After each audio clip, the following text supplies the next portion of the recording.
This is Audible. Hello, and welcome to Volume 2 of the Princeton Review's WordSmart Genius Vocabulary Building audio program.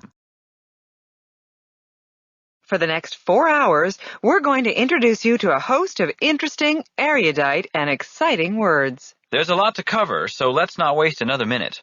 For our first group of genius words, we'll honor the careers of two of the greatest musicians in entertainment history. Wow, what's the group about? Oh, it's a good one. It's about male things and female things. You mean it's about... Careful, Archie.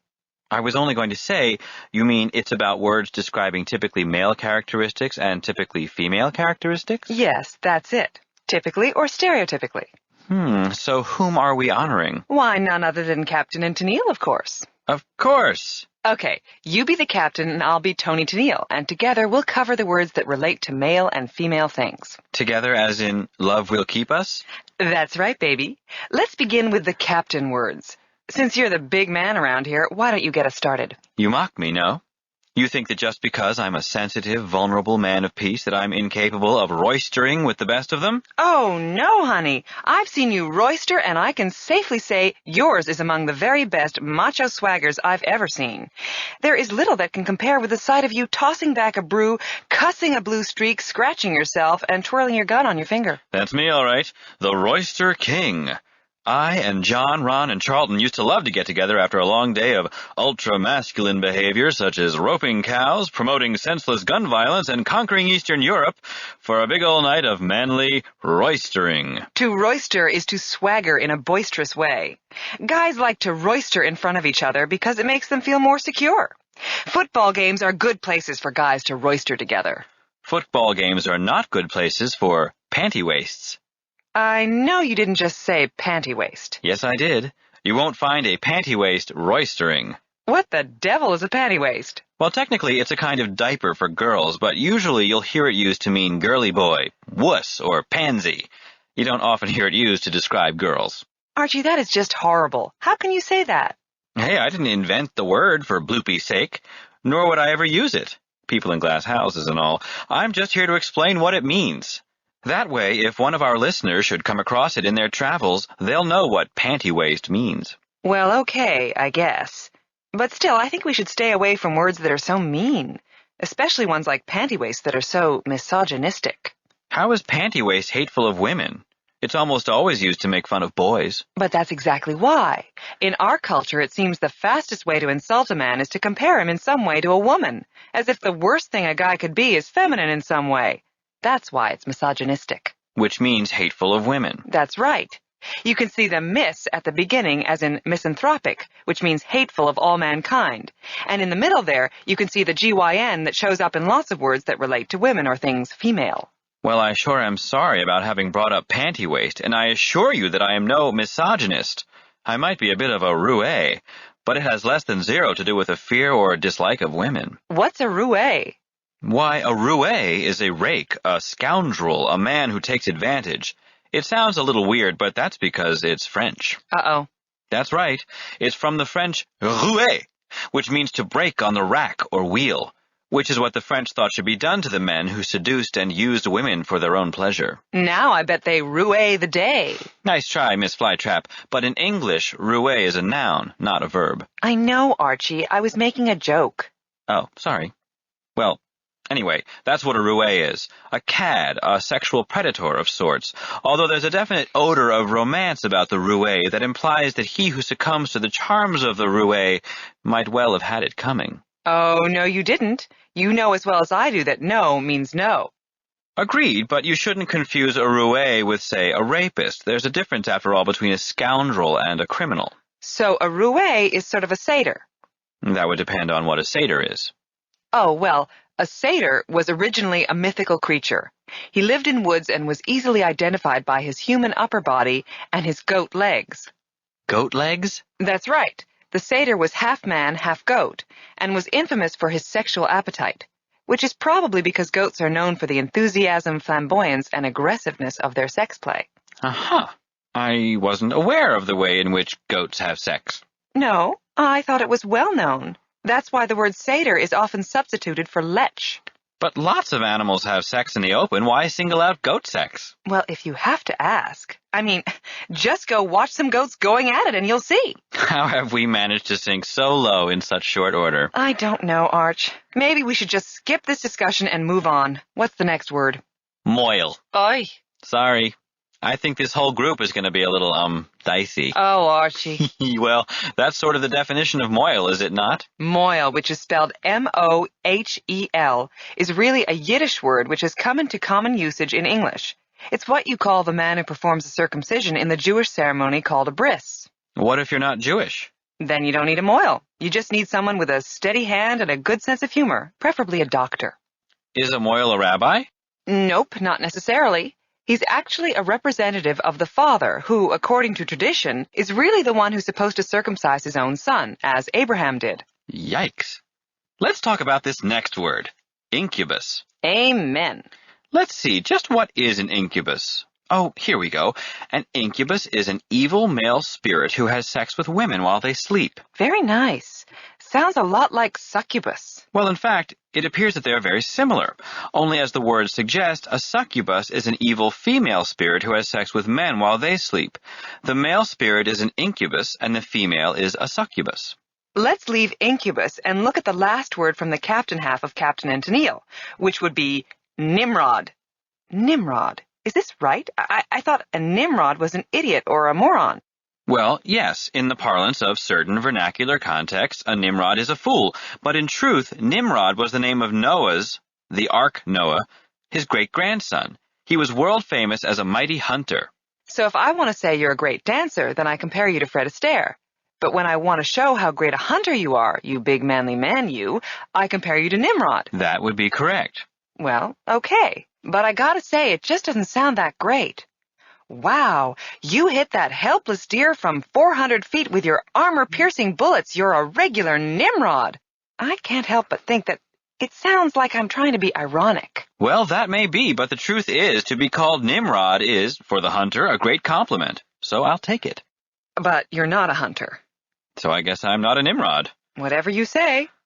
I say, save the Nimrods for those guys who enjoy the hunt. That ain't me, see? You mean you're not my captain? No more than you're my Tennille, sweetheart. And don't start with that muskrat love stuff either. Oh, darn, and I was just getting warmed up. Guess we'll just have to settle for a quick review of the manly words before we hear them used in context. I'll just get us started. First up, roister. To swagger or act in a noisy and blustery way, to be manly. Panty waist. Ugh.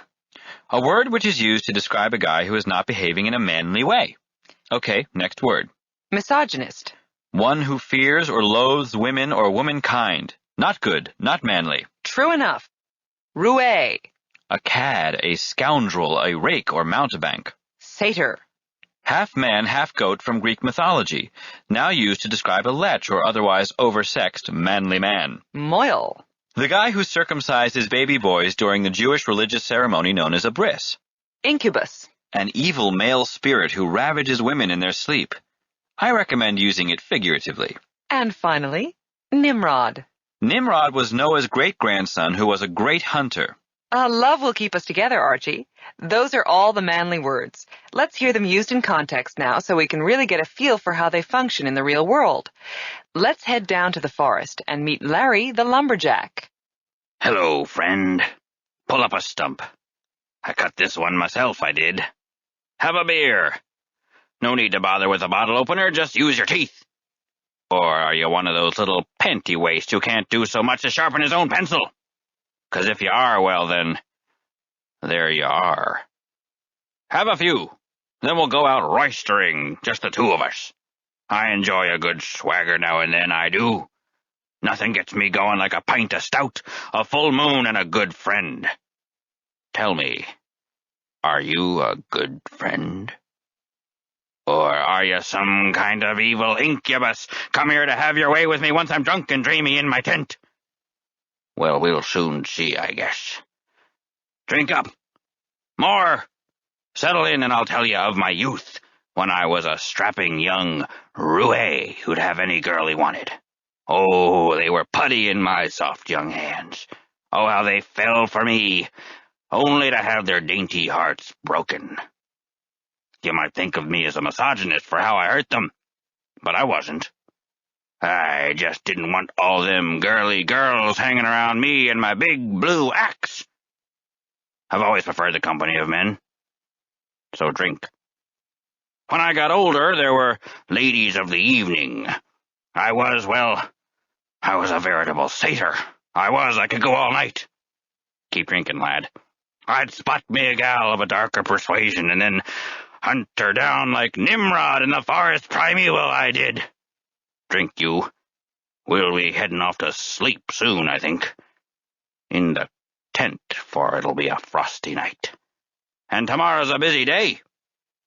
Old Mrs. Goldstein's had yet another baby boy, some 8 days ago. What with the Moyle being out of town, well, it's up to me and my big blue axe. Come, you drunken punk, and I'll show her to you. Words to live by, Archie. He's quite the happy hacker. Let's pause now as we switch gears and pay homage to one of our greatest singers, Toni Tennille. Complex and potentially costly provisions in the copyright laws prevent me from illustrating just what makes her so marvelous. So I guess we'll have to dispense with the long-winded encomium and get to the female words in the second half of the group Captain and Tennille. Right. Let's get to it. Some might call this the distaff half of the word group. Distaff sounds like a horse racing word. Well, you're not that far off. It is used in certain equestrian events, but it's not limited to them. When you refer to the distaff side of something, be it a horse race, a college campus, or a barrel of monkeys, you're referring to the female half. So what you're saying is that distaff means female. Right, in the broadest sense. Oh, good one. Thanks. I thought you might not have noticed. Very little gets past this head, sister. You're the distaff member of our little WordSmart team here, aren't you? Why, yes, I guess I am. As are all things female. And I'm glad to be able to report you're no hoyden. Well, I should say not. I may have my little imperfections, but I am hardly rude, boisterous, or otherwise inclined to behave like a brat. Hoyden means all of those things, but interestingly enough, and this is clearly why it's in this group, it's used only to describe women or girls. And why is that, Archie?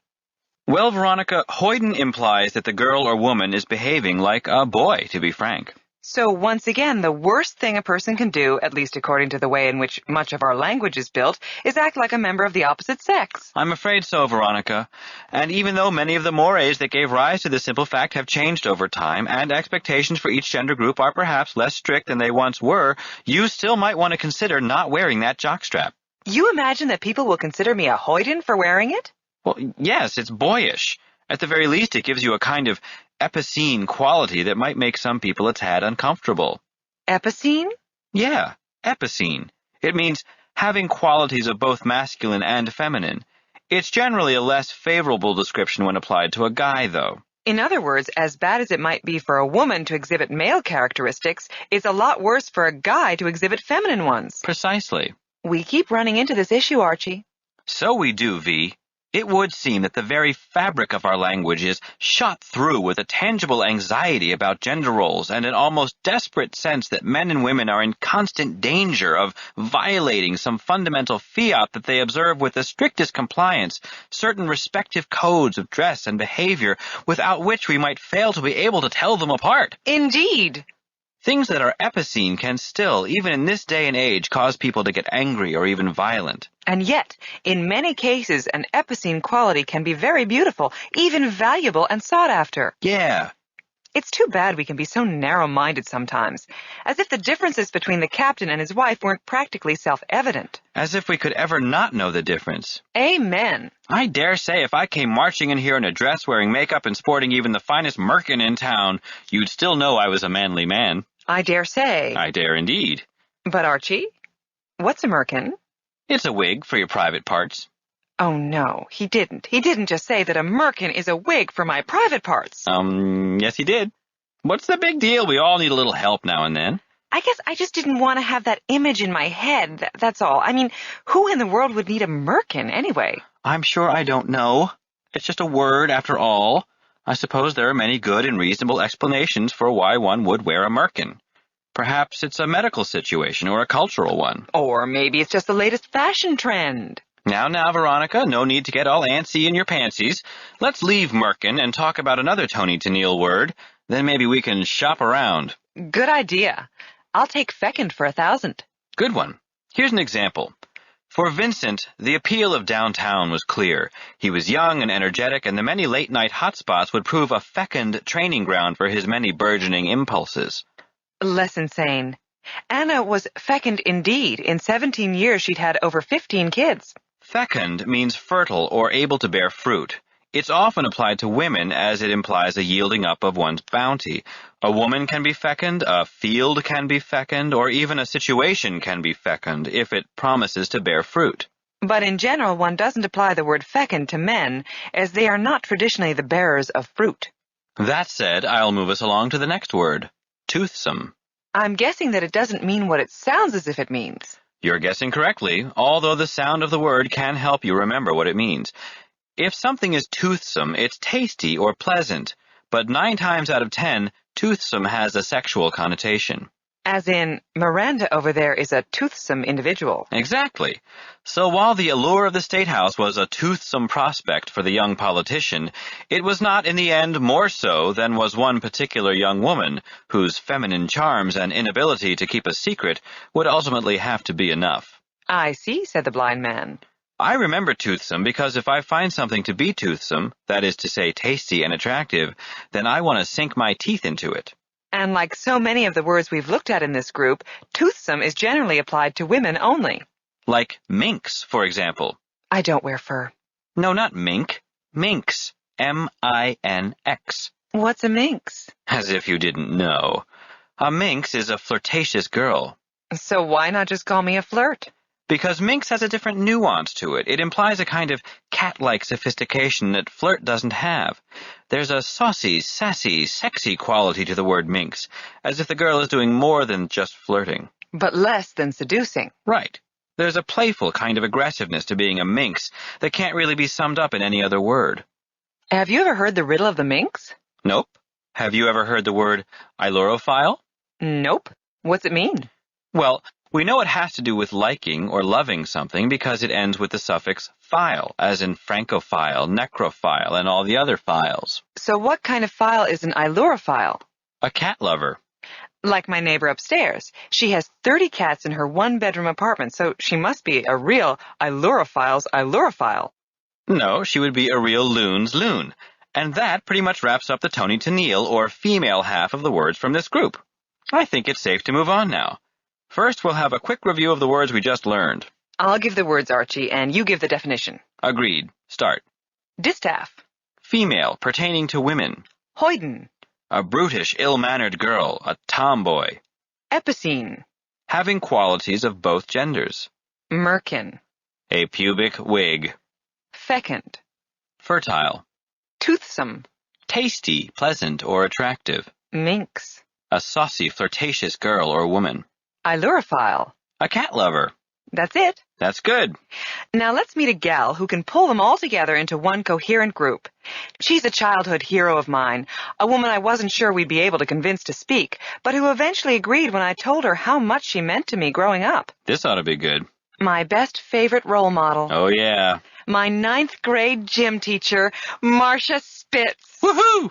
Okay, let's go! Let's go! Everybody line up, let's move! Now listen up, girls! I know this is a difficult time for you. It's never easy being the Distaff Junior Varsity team. Believe me, I wish we could all play on the boys' team, but that's just not how it works. At least not yet. And as tough as it is, I realize that this is also a time of real change for you girls, and things are going to get even tougher as you go through it. You're all losing those epicene qualities you had growing up. You're starting to look less like boys and more like real women. Some of you are becoming downright toothsome, I don't mind saying it. And that's a good thing. Messy, but good.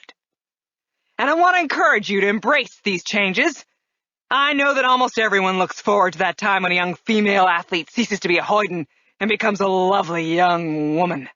So now, that said, I want to address the little matter of that merkin that was found in the locker room yesterday. Now, I realize that some of you might be maturing a little bit more quickly than others. I also know that this is a frickin' time full of possibility. These teen years can be the best of your life, but you'll get nothing out of trying to pretend to be further along than you already are. And no girl I've ever known got anywhere by being a minx. Sure, the short-term rewards of vamping it up can be a gas, but eventually you'll come to regret it. So let's just put this little episode behind us. I've disposed of the aforementioned article, and I'm off to the cat lovers convention. Jenny will be in charge while we Ailurophiles compare notes for a few days. I hope you all understand that I'm not angry, just hopeful that we can all go through this like adults and come out together happy in the end. Now, hit the showers! Love her. She changed my life. But we digress. It's time for a review of all the words from both halves of the group Captain and Tennille. Here's how it will work. We're going to mix the words up so the order doesn't give everything away. You'll hear a word and then the sentence from the speech in which it was used in context. Whichever of the two speeches it was. Right. That will give you a chance to search the highways and byways of your mind for the meaning. Then, just to confirm things, we'll provide you with a quick definition. Then it's on to the next Captain and Tennille word, which gets the same treatment. And so on, and so on, and so on. Love ya. You too. Here we go. First up is roister. Have a few, then we'll go out roistering, just the two of us. I enjoy a good swagger now and then, I do. To roister is to swagger in a loud, boisterous way. Distaff. It's never easy being the Distaff junior varsity team. Believe me, I wish we all could play on the boys' team, but that's just not how it works. Distaff is female or pertaining to women. Panty waist. Or are you one of those little panty waists who can't do as much as sharpen his own pencil? A panty waist is a female undergarment, also a man who is considered feminine. Hoyden. I know that almost everyone looks forward to that time when a young female athlete ceases to be a hoyden and becomes a lovely young woman. A hoyden is an ill-mannered girl or tomboy. Misogynist. You might think of me as a misogynist for how I hurt them, but I wasn't. I just didn't want all them girly girls hanging around me and my big blue axe. A misogynist is one who hates or fears women. Epicene. You're all losing those epicene qualities you had growing up. You're starting to look less like boys and more like real women. Epicene means having both male and female qualities. Roue. Settle in and I'll tell you of my youth when I was a strapping young roue who'd have any girl he wanted. A roue is a man who seduces and takes advantage of women. A cad, a scoundrel. A merkin. I want to address the little matter of the merkin that was found in the locker room yesterday. Now, I realize that some of you might be maturing a little bit more quickly than others. A merkin is a pubic wig. Satyr. I was a veritable satyr. I could go all night. A mythical creature who was half man, half goat, famous for his sexual appetite. Fecund. I also know that this is a fecund time full of possibility. Fecund means fertile, especially as it is applied to women. Moil. Old Mrs. Goldstein's had yet another baby boy some 8 days ago, and what with the moil being out of town, well, it's up to me and my big blue axe. A moil is a man whose job it is to circumcise male Jewish infants in a ritual called a bris. Toothsome. Some of you are becoming downright toothsome, I don't mind saying it, and that's a good thing. Toothsome is tasty and or attractive. Incubus. Or are you some evil incubus come here to have your way with me once I'm drunk and dreamy in my tent? An incubus is an evil male spirit who ravages people in their sleep. Minx. And no girl I've ever known got anywhere being a minx. Sure, the short-term rewards of vamping it up can be a gas, but eventually you'll come to regret it. A minx is a saucy, flirtatious female. Nimrod. I'd spot me a gal of a darker persuasion and then hunt her down like Nimrod in the forest primeval, I did. Nimrod was a great hunter, used loosely to describe all great hunters. Ailurophile. I'm off to the cat lovers convention. Jenny will be in charge while we Ailurophiles compare notes for a few days. An ailurophile is a cat lover. Plain and simple.